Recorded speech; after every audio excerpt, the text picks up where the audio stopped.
नमस्कार मित्रांनो, ठरलं तर मग या मालिकेच्या आजच्या भागात आता प्रिया प्रेग्नंट आहे ही गोष्ट सर्व सुभेदारांच्या समोर येणार. तर दुसऱ्या बाजूला आता इकडे सचिनला अर्जुन खूप चांगली मोठीच्या मोठी धमकी देणार. आता कसं कसं आणि काय काय घडतं या सर्व गोष्टींचे अपडेट आपल्या या व्हिडिओमध्ये सविस्तर पाहूया. तर इकडे आता सायली विचार करते की मी खरीखुरी तन्वी आहे ही गोष्ट फक्त आणि फक्त एकाच व्यक्तीला माहिती असू शकते जी तन्वीच ढोंग घेऊन एवढे दिवस आमच्या घरात वावरत होती. तिलाच आणि म्हणजे ती प्रिया आहे. म्हणून मग आता मला प्रियाचीच भेट घेतली पाहिजे. मी प्रियाला जाऊन भेटते. मी खरी तन्वी आहे याच कन्फर्मेशन तीच मला देऊ शकते, कारण तिला तन्वीच्या सर्व गोष्टी अगदी हुबेहू माहीत होत्या. याचा अर्थ एकच की ती हे जाणून होती की मीच खरी तन्वी आहे आणि म्हणूनच तर ती माझ्यासारख्या सर्व गोष्टी करू पाहत होती. आता मला तिच्याकडूनच सर्व सत्य वधवून घ्यावं लागेल. DNA टेस्ट तर असेलच, पण त्याबरोबरच त्या जोडीला हा पुरावा सुद्धा मिळणं गरजेचं आहे. जितके ठोस आणि जितके गंभीर पुरावे असतील, घरच्या सगळ्यांना माझ्यावरती विश्वास ठेवायला तेवढं सोपं जाईल. म्हणजे सर्व कसं व्यवस्थित मार्गी लागेल. आणि त्यानंतर मग आता सायली ही प्रियाला भेटायला जाण्याचा विचार करते. ती आता मनात म्हणते, पण हे सगळं मी आज यांना सांगणार नाहीये. जर मी यांना यातलं काही जरी सांगितलं ना, तर हे माझ्यावरती खूप जास्त रागवतील आणि यांना मी हा जो काही म्हणजे विचार केलेला आहे तो आवडणारही नाही, पटणारही नाही. नको, त्यापेक्षा यांना काहीही न सांगितलेलंच बरं ठरेल. मग सायली अर्जुनला न सांगता प्रियाला भेटायला जायचा असा विचार मनाशी पक्का करते. सायली आता बॅग घेते आणि केस आवरून खाली निघतच असते. इतक्यात त्या ठिकाणी प्रिया आलेली असते. आता घरामध्ये प्रिया आलेली असते तेव्हा तिच्याबरोबर एक लेडीज कॉन्स्टेबल असते आणि एक वकील सुद्धा असते. मग आता प्रियाला अचानक घरात आलेल बघून कल्पनाला खूप मोठा धक्का बसतो. कल्पनाला कळतच नाही की ही मुलगी इथे कशाला आलीये. कल्पना मोठ्याने सायलीला हाक मारते. सायली त्याबरोबर सायली खाली यायला निघते. तर लगेचच कल्पना अश्विन अशा सुद्धा हाका मारते. मग सायलीला प्रश्न पडतो की काय झालं. आईनी मला हाक मारली ते तर ठीक आहे, पण आई अश्विन भाऊजींना एवढ्या मोठ्याने हाका का मारतायत. म्हणून मग सायली आता धावतच खाली येते आणि मग ती आता प्रियाकडे बघतच नाही. तिची नजर प्रियावर पडत नाही. ती कल्पनाला विचारते, आई हो काय झालं. तुम्ही एवढ्या मोठ्याने कशा काय ओरडलात. काय झालं बोला ना. त्यावेळी कल्पना फक्त समोर बघत असते. सायली समोर बघते तर उभी प्रिया सायलीला दिसते. सायली आता प्रियाकडे बघून संतापते. सायलीला आता खूप राग येतो. सायली ही आता प्रियाला म्हणत असते, तुझी हिंमत कशी झाली आमच्या घराला पाऊल लावण्याची. चल निघ इकडन, निघ. चालती हो कळत नाहीये का तुर्माला. आम्ही सांगतोय ना हिला घेऊन जा इकडन. घेऊन जा मॅडम. त्याबरोबर मग प्रिया म्हणत असते, एक मिनिट सायली, मला कोणीही कुठेही घेऊन जाऊ शकत नाही कारण माझी बेल झाली. त्याबरोबर आता प्रियाला सायली म्हणते, तुला बेल कोणी मंजूर केली. त्यावर मग लगेचच प्रिया म्हणत असते की ते काही असू दे, कोणी मंजूर केली, कोणी मिळवून दिली, त्या सगळ्यांनी फरक पडत नाही. फरक या गोष्टीने पडतो की मी तुरुंगातून बाहेर आहे आणि आता मी अश्विनच्या बाळाची होणारी आई आहे. त्यामुळे प्लीज मला घरातून कुणीही बाहेर काढू नका. त्यावर आता कल्पनाला मी अश्विनच्या बाळाची होणारी आई आहे हे वाक्य रियाच्या तोंडून ऐकून खूपच मोठा धक्का बसतो. तर आता लगेचच अश्विन म्हणत असतो की मॉम हे बघ, तू हिच्यावर लक्ष देऊ नकोस. मी आहे ना. तू ऐक माझं. हे सगळं खोट आहे. हे सगळं फेक आहे, फ्रॉड आहे. त्याबरोबर कल्पना आणि सायली सुद्धा म्हणतात की हो अगदी बरोबर आहे. नाही जर खरोखर असं काही असतं तर अर्जुनने आम्हाला आधीच सांगितलं असते. इतक्यात त्या ठिकाणी पोहोचलेला अर्जुन हा सर्व तमाशाल बघत असतो. अर्जुनला खूप मोठं टेन्शन येतं. त्याबरोबर सायली म्हणते, ते काय आलेस हे. आणि मग सायली अर्जुनकडे जाते आणि अर्जुनला म्हणते, अहो ही आम्हाला खरखर सांगा की तुम्ही या प्रियाच्या काही टेस्ट वगैरे करून घेतल्या नव्हत्या ना? तुम्हाला ही प्रिया प्रेग्नंट आहे हे माहीत नव्हतं ना? बोला ना बोला. त्याबरोबर अर्जुन गप्पच राहतो. तो काहीच बोलत नाही. त्याच्या मौनातून सायलीला तिच्या प्रश्नांची उत्तर मिळालेली असतात. सायली म्हणते, नाही, एखाद वेळी तू प्रेग्नेंट अशीलही, पण काय आहे ना, तू एवढे कार्यक्रम करून ठेवलेले आहेस ना की त्यानंतर तुझ्यावर विश्वास ठेवणं अवघडच आहे. त्याबरोबर अश्विन म्हणत असतो, 1 मिनिट वहिनी, अवघड आणि सोपं काय घेऊन बसलीस तू? मुळात ही मुलगी विश्वास ठेवण्याच्या लायकीचीच नाहीये आणि म्हणूनच आता मी ठरवलेय की मी आता या मुलीला एक क्षणसुद्धा माझ्या नजरेसमोर सहन नाही करू शकत. त्यामुळे मी सांगतोय, तसं कर वहिनी, लवकरात लवकर या मुलीला इकडनं जायला सांग वहिनी प्लीज. त्याबरोबर मग आता लगेचच अश्विन म्हणतो की अरे, तुमचं सगळ्यांचं काय सुरू आहे? तुम्ही का या मुलीच्या नाटकांना भूलताय? हे बघा, ह्या मुलीने काहीही सांगितलं, अगदी हिने हिचा जीव जरी दिला ना आपल्या दरवाजात, तरी आपण कोणीही हिच्यावर कणभर विश्वास ठेवण्याची गरज नाहीये. या मुलीला मला या घरात ठेवूनच यायचं नाहीये. त्यामुळे हिला मी घराच्या बाहेर तर आता काढणारच. आणि तू अशी दरवाजात का उभी आहेस अजून? तुला सांगितलेलं कळत नाही का? चल निघ इकडन, निघ, चालती हो, निघ इकडन, की धक्के मारून बाहेर काढायचं आता तुला? त्यावेळी मग प्रिया म्हणत असते, अश्विन अरे, असं नको करूस. शेवटी माझ्या गर्भात जे बाळ वाढतंय ते तुझ आहे, तुझं रक्त आहे. तू विचार कर ना त्या बाळाचा. अरे, मी काय रे, माझा गुजारा कसा बसा करेन? माझं आयुष्य जाईलही रे, पण बाळ, तुझ्या बाळाचं आयुष्य, त्याचं भविष्य, सर्वाचा विचार कर अश्विन. अरे, ते सगळं वाया जाईल अश्विन. अरे, विचार कर, उद्या जेव्हा आपलं मूल मोठं होईल, आपलं मूल चांगलं होईल, तेव्हा लोक त्याला हिणवतील, बाप नाही असं चिडवतील.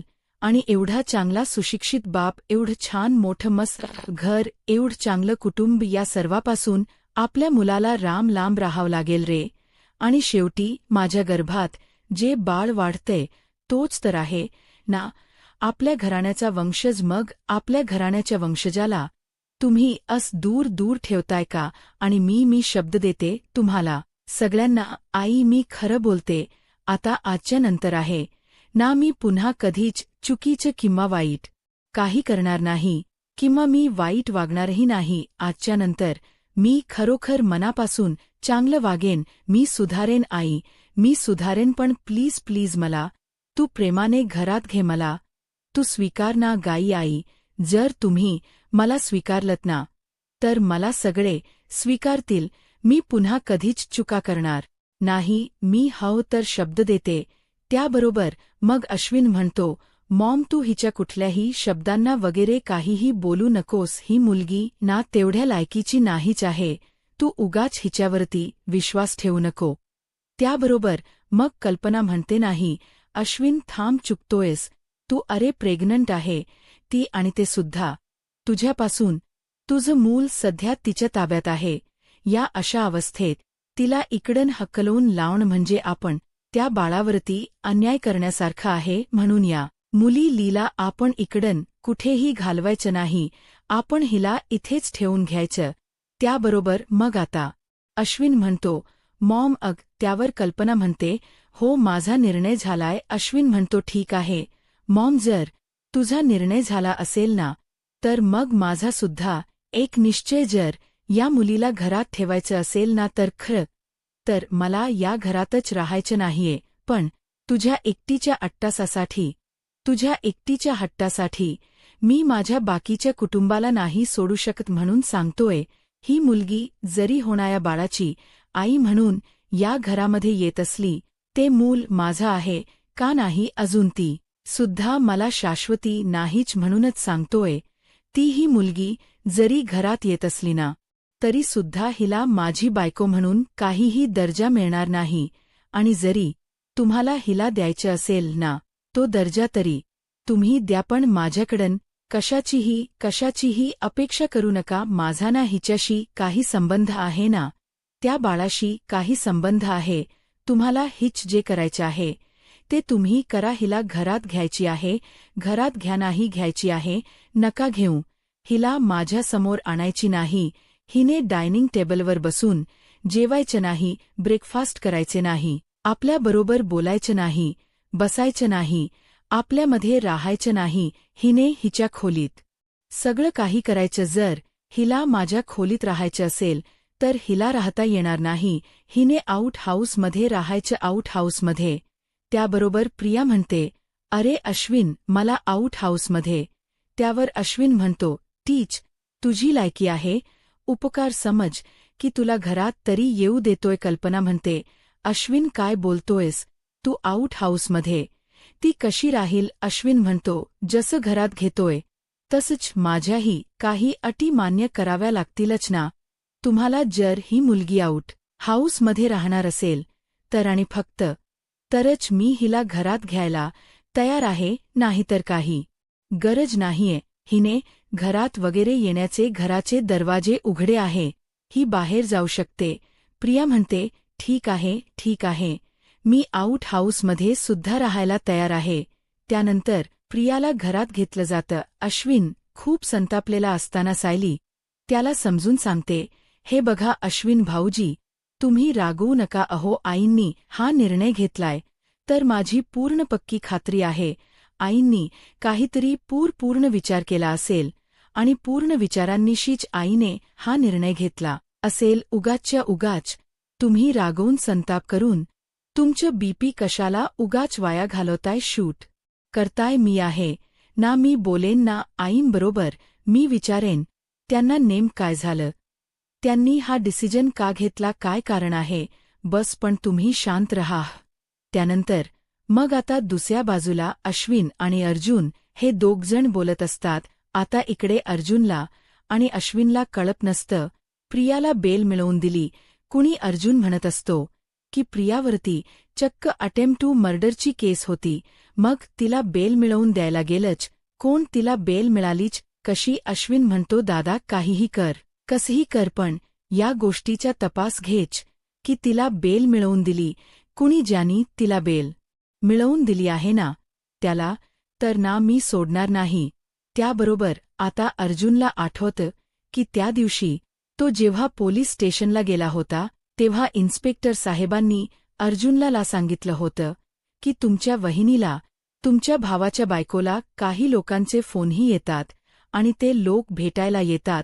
तुम्ही तर म्हणाला होतात तुमच्या घरातले कोणी तिच्याशी संबंधच ठेवू इच्छित नाही म्हणून. मग आता अर्जुन म्हणत असतो, मला कळलंय कोणी सोडवलं ते तिला. त्याबरोबर अश्विन म्हणतो, कोण आहे तो व्यक्ती? त्यावर अर्जुन म्हणतो, दुसरा तिसरा कोणीही नसून तो व्यक्ती सचिन आहे. त्यावर हे ऐकून अर्जुनच आता अश्विन म्हणतो, काय सचिन? त्यावर अर्जुन म्हणतो, हो, आपल्या घरावर सूड उगवण्यासाठी तो सचिन कुठल्याही खालच्या थराला जाऊ शकतो आणि म्हणूनच त्याने प्रियाला सोडवलं. अश्विन म्हणतो, आता तर मी सोडणार नाही त्याला, दादा चल. आणि मग दोघं भाऊ आता लगेचच महिपच्या घरी येतात.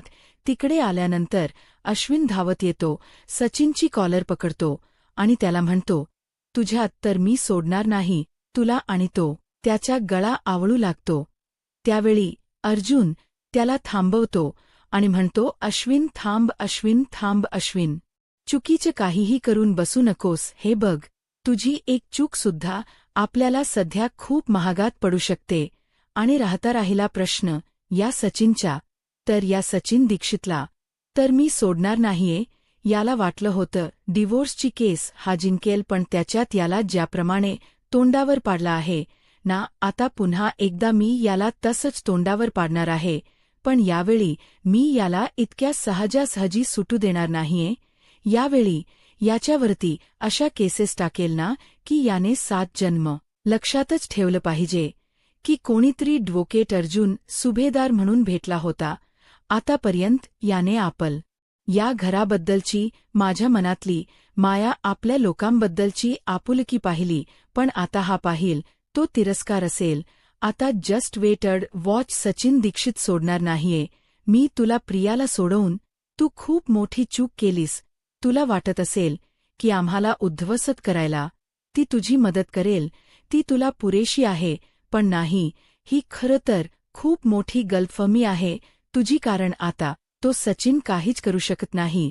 तर दुसऱ्या बाजूला इकडे आता जे महिप्त शिखरे असतो तो म्हणत असतो की एक मिनिट म्हणजे तुम्ही बाहेर काढलं सचिन राव, त्या साक्षीला, त्याप रियाला. अहो, पण कशासाठी, काय गरज होती?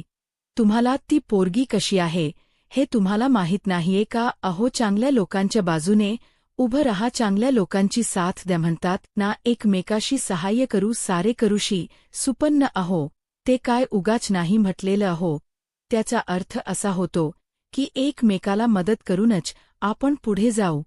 पण त्या प्रियाला बाहेर काढून तर पुढे जाणं खूप दूर, तुम्ही तर खूप मागे येऊन पोहोचलाय, ते काही नाही. अहो, तुम्ही हे सगळं केलं तेच खूप चुकीचं आहे, खूपच चुकीचं आहे, आणि हे मला अजिबातच पटलेलं नाहीये. महिप्त म्हणतो, मी तेच करतो जे मला पटतं. त्यावर अर्जुन म्हणतो, सचिन, तू तयार रहा, असे एक चार्जेस लावेन ना तुझ्यावर, की बघतच बसशील की हा ॲडव्होकेट अर्जुन सुभेदार येऊन गेला ते. आणि मग अर्जुन चैतन्य अश्विनला म्हणतो, अश्विन चल. आणि मग अर्जुन अश्विनला घेऊन घरी जायला निघतो. अश्विन खूप जास्त म्हणते, आता काय हो, तुम्हाला एवढा का मस्का मारावा लागतोय मला? अर्जुन म्हणतो, मस्का कुठे, मी फक्त कॉफी मागतोय. तेवढ्यात कल्पनाताई आल्यात बर का, आणि म्हणतात, काय रे पोरांनो, कुठे बाहेर निघालात का तुम्ही आता? अर्जुन नाही म्हणतो, आणि सायली हो म्हणते. अर्जुन म्हणतो, अगं मम्मा, ॲक्चुली हिला जायचं बाहेर, पण मी हिला म्हणतोय की आता बाहेर जाऊ नकोस, आता चालो ना, आम्ही दगदग होईल ना. मम्मा हिला कल्पनाताई म्हणता. सायली, खरं बोलतोय अर्जुन, जाय करू नकोस, दमशील ना तू. सायली म्हणते, आई, मला ना आईस्क्रीम खायचं होतं, मला आईस्क्रीम खायची इच्छा झाली म्हणून बाहेर जायचं होतं. कल्पनादेई म्हणतात, बाई, अच्छा, आईस्क्रीम खायचे का? मग काही फार लांब जायची गरज नाहीये, जवळच जाताल तुम्ही. जा रे बाबा, अर्जुन जा, घेऊन जा हिला बाहेर. अर्जुन म्हणतो, मम्मा, काहीतरीच काय, बाहेर कुठे आईस्क्रीम खाऊ घालायला लावतेस हिला? तुझ्या हातचा आईस्क्रीम करना, बाहेरच नको. मग कल्पनाताई म्हणतात, बर बाबा, तू म्हणशील तसं मी बनवते. हा, उद्या घरी आईस्क्रीम, पण आता तिला खायचं ना आईस्क्रीम. आता सायलीला तू बाहेर घेऊन जा, मी उद्या घरच आईस्क्रीम बनवेल, पण जास्ती उशीर करू नका, हा लवकर या. असं म्हणून आता कल्पना निघून जातात. अर्जुनला आता पर्यायच राहत नाही बाहेर जाण्याशिवाय. अर्जुन आता सायलीला इमोशनल ब्लॅकमेल करत म्हणतो, काय तू पण सायली, तू मम्माशी खोट बोललीस, चुकीचं केलं, खूप चुकीचं केलं. काय सायली, खोट बोलणं पाप असत ना, तू मम्माशी खोट बोल. सायली आता डोक्याला हातच मारून घेते. बर का प्रेक्षकांनो, आणि तुम्ही ज्या प्रोमोची वाट बघत होतात ना, प्रिया सुभेदारांना घरी येऊन सांगणार आहे की मी अश्विनच्या बाळाची आई होणार आहे वगैरे, तो प्रोमो आणि तो एपिसोड आपल्याला उद्या बघायला मिळणार आहे. पण आज प्रियाचे बरेच सीन त्यांनी घेतलेत. आता हा सीन बघा, जेलमध्ये प्रियाच चेकअप वगैरे झालात आणि ते डॉक्टर म्हणत असतात की रिपोर्ट ना उद्या येतील, पण हिला दवाखान्यात न्यावं लागेल सोनोग्राफीसाठी. मग प्रिया त्या डॉक्टरांना थांबवते आणि म्हणते, थांबा मॅडम, आणि तो ती बाई जी आहे ना, ती वकील आहे बर का प्रियाची. आता त्या वकीलला थांबवते प्रिया आणि म्हणते, थांबा ना मॅडम, मला तुमच्याशी बोलायचं होतं. त्या वकील म्हणतात, विचार करत असतो. तर सायली म्हणते, आता कसला विचार करताय, चला ना पटकन. अर्जुन म्हणतो, जेवण संपलं नाहीये ना, आणि जेवण जर मी असं उष्ट ठेवलं तर तू मग माझ्यावर चिडशील, मला म्हणशील की पाप लागेल वगैरे. हे सगळं काही मला ऐकून घ्यावं लागेल, त्यापेक्षा मी अगोदर जेवून घेऊ का? आपण जेवल्यानंतर निघूयात ना. सायली म्हणते, बरं ठीक आहे, तुम्ही जेवा पटकन, मग आपण निघूयात. नागराज हसतच म्हणतो, खरा वकील असल्यासारखा बोलू नकोस रे, कारण तुझी खोटी मार्क लिस्ट मीच बनवली होती. आठवत्या ना? राकेश म्हणतो की हो आठवत्या ना, पण पप्पा जगासाठी मी वकीलच आहे. आणि हो, त्या अर्जुनला तुमच्या पायाशी आणण्यासाठी मला वकिलीची गरज नाही. त्या अर्जुनला मी तुमच्या पायाशी आणणारच, त्याला धडा शिकवणारच. नागराज म्हणतो, आता काही झालं तरी तुला मला इथून बाहेर काढायचं आहे. मला बाहेर काढण्यासाठी प्रयत्न कर. आणि त्या सायली अर्जुनच जगणं मुश्किल कर. काही झालं तरी त्या सायली अर्जुनला धडा शिकवायला जावा. त्यांनी मला जे काही गजाड केलाय ना, त्या सगळ्याचा तुला सोड घ्यायचा आहे. माझ्यावर झालेल्या प्रत्येक अन्यायाचा बदला घ्यायचा आहे राकेश. तुला असं म्हणत आता नागराज राकेशला भडकावत असतो. एकीकडे तो मधुभाऊ अजूनही जिवंत आहे आणि दुसरीकडे हे सायली अर्जुन ताठमाने फिरतात नाही, हे मी पाहू शकत नाही.